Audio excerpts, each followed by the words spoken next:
Next up, the drift test by Mr. Drift King himself, Tsuchiya.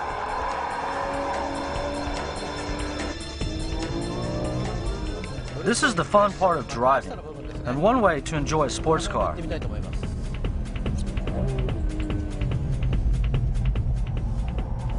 Ah, nice power slide there.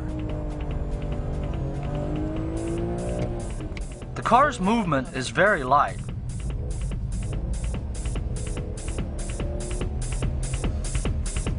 Because it's light, it turns in very easily.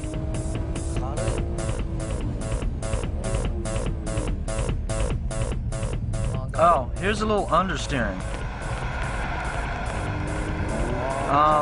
It's more than adequate when you go over the limit. But you know, it's different from being easy to drift. The CBC activates when braking into a corner. After you're in the drifting mode, the car responds to the driver right away.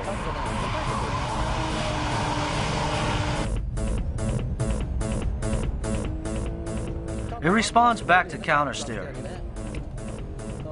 Very much different from some of the unfriendly cars out there that don't react well with the driver.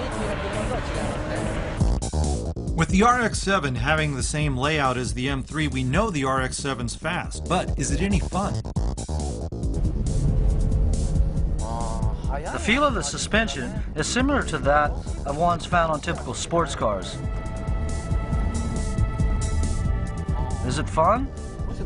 I'm afraid not. The M3 is a much more enjoyable ride.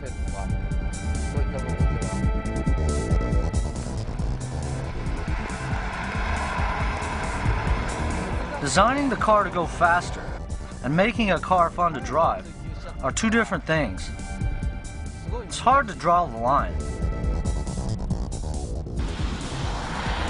Whoa! On the rain, this understeering is horrible. It's the benchmark for all sports vehicles, the Porsche 911 Carrera. This car has torque. After it slides, whoa, I'm water skiing. Once it starts sliding, it's a little bit tricky, as usual.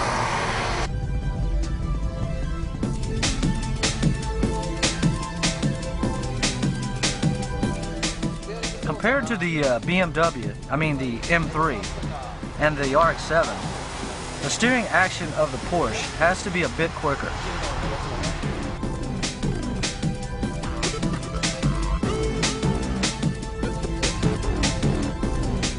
Yeah, it's easy to get into drift mode. Easier than the M3 or the RX-7. I can feel the weight shifting towards the back much more clearly. One more from the JDM lineup, the mid-engine NSX Type S. How does it compare to the rear-engine Porsche?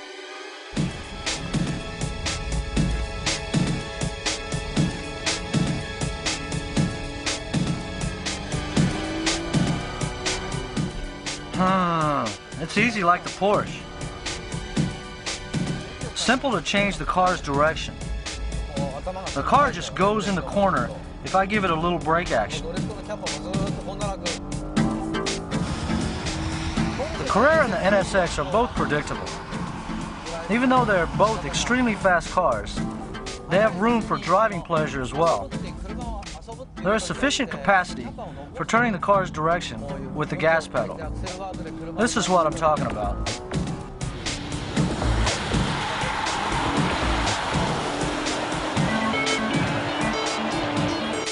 After only about 3 laps, the tires usually become stable, so I can't precisely judge a car's abilities only by doing a single lap.